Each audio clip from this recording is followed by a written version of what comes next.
इस कार्यक्रम के प्रायोजक हैं मेट्रो अलमीरा, मजबूत, खूबसूरत और भरोसेमंद अलमीरा।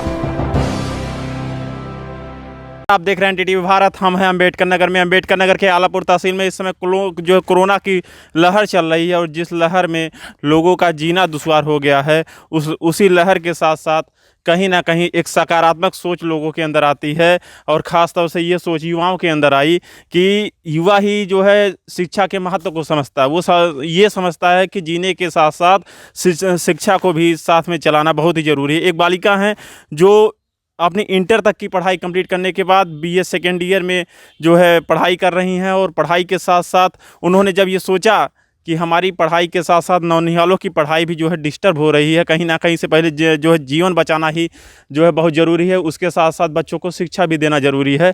तो हम क्षेत्र भ्रमण के दौरान निकले, हमने देखा कि यहाँ पे एक बालिका ने लगभग 40 बच्चों को सोशल डिस्टेंसिंग का पालन करते हुए शिक्षा दी जा रही है। आइए जानते हैं कि ये व्यवस्था कैसे चल रही है। क्या नाम है आपका? जी कुसुमलता। कुसुमलता जी, आप ये पढ़ाई कब से पढ़ा रही हैं बच्चों को? सर यही करीब 22 से 20 अप्रैल से 26 अप्रैल से। 26 अप्रैल से पढ़ा रही हैं। क्या लगता है विद्यालय बंद हैं और आप शिक्षा पढ़ा रही हैं? हाँ सर, लगता है मतलब जो सब भूले हैं, जो मतलब उसको रिकवर करने की कोशिश करेंगे हम। मतलब जो सब भूले हैं उसको और ज़्यादा मतलब सब कुछ पढ़ाया जाएगा, उससे भी ज़्यादा पढ़ाएंगे और ये हम लगातार करते रहेंगे। अब कोरोना के बारे में बताती हैं बच्चों को, कुछ जागरूक करती हैं? बस यही मतलब सर जो है मास्क दिए थे और थोड़ा दूरी बनाने को मतलब किए थे। और नहीं, उस वायरस के बारे में भी इनको जागरूक कर रही हैं, कैसे फैल रहा है, रोकथाम क्या, ये चीज़ें भी बता रही हैं इनको? नहीं सर, ये तो मतलब कभी नहीं बताया, बस थोड़ा दूरी और मतलब पढ़ाई के बारे में ज़्यादा। पढ़ाई के बारे में बता रही हैं। हाँ। और किस क्लास से लेकर के किस क्लास तक के बच्चे आपके यहाँ पढ़ने आते हैं? जी मतलब शिशु से लेकर 8 तक आते हैं बच्चे। अभी तो 8 ही तक आए हैं। ये मतलब पढ़ाई आप कितनी देर करवाते हैं? सर 3-4 घंटे। 3-4 घंटे करवाती हैं। हाँ। ये पढ़ाई निःशुल्क है या जो है फीस के? नहीं सर, निःशुल्क है। निःशुल्क है। हाँ। ये समाज सेवा की भावना कहाँ से आई आपको?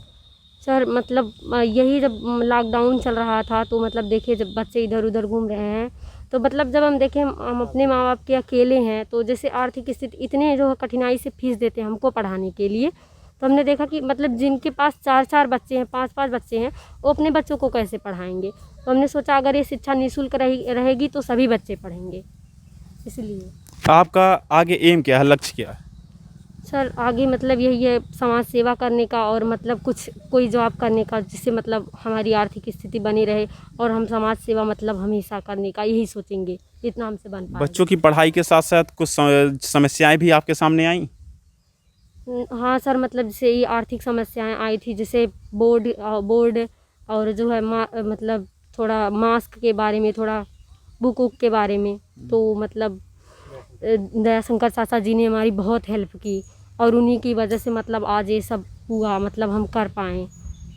इसी के साथ हम आपको परिचय कराते हैं दयाशंकर जी का, जिन्होंने इस जो है शिक्षा को चलाने के लिए जो समुचित साधन है उनको उपलब्ध कराने का कार्य किया। एक समाज सेवी आई, उनसे परिचय कराते हैं। सबसे पहले हम आपका अपने कार्यक्रम में स्वागत करते हैं। जी धन्यवाद, नमस्कार।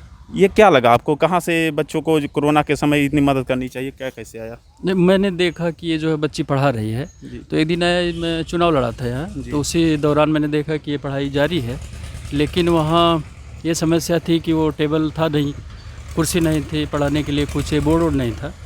तो इन्होंने कहा, हमने पूछा इनसे कुछ समस्याएं आपकी क्या क्या है, तो उन्होंने बताया बोर्ड उपलब्ध करवा दीजिए। तो बोर्ड उपलब्ध करवाया गया, ये मार्कर कर। इसके बाद यही शुरुआत हो गई। हमने मोटिवेट किया कि काम अच्छा है, इसको करिए आप, और जहाँ से भी कमी आएगी तो हम लोगों से कहेंगे और वो लोग जो है व्यवस्था का इनकेंस करेंगे। यहीं से शुरुआत हुई। ठीक। आपने देखा, हम एनडीटीवी भारत आपको लगातार ऐसी जो है क्षेत्र में जो रोचक चीज़ें हैं लगातार दिखाते रहेंगे और आप लोगों से अपील भी करते रहेंगे कि जो है बीमारी रोकथाम बचाव के साथ साथ हमें शिक्षा पे भी ध्यान देना है। और ऐसे ही समाज सेवा के लोग, अगर समाज सेवी लोग हमारे बीच आते रहेंगे तो हम बीमारी पर तो कंट्रोल करेंगे, साथ ही साथ जो हमारे नौनिहालों की शिक्षा है वो डिस्टर्ब नहीं होने पाएगी, लगातार जारी रहेगी। आप देखते रहिए एनडीटीवी भारत। अंबेडकर नगर से अनुज यादव की रिपोर्ट। देश दुनिया की ताज़ा तरीन खबरों से रूबरू होने के लिए सब्सक्राइब कीजिए आपका अपना चैनल एनडीटीवी भारत।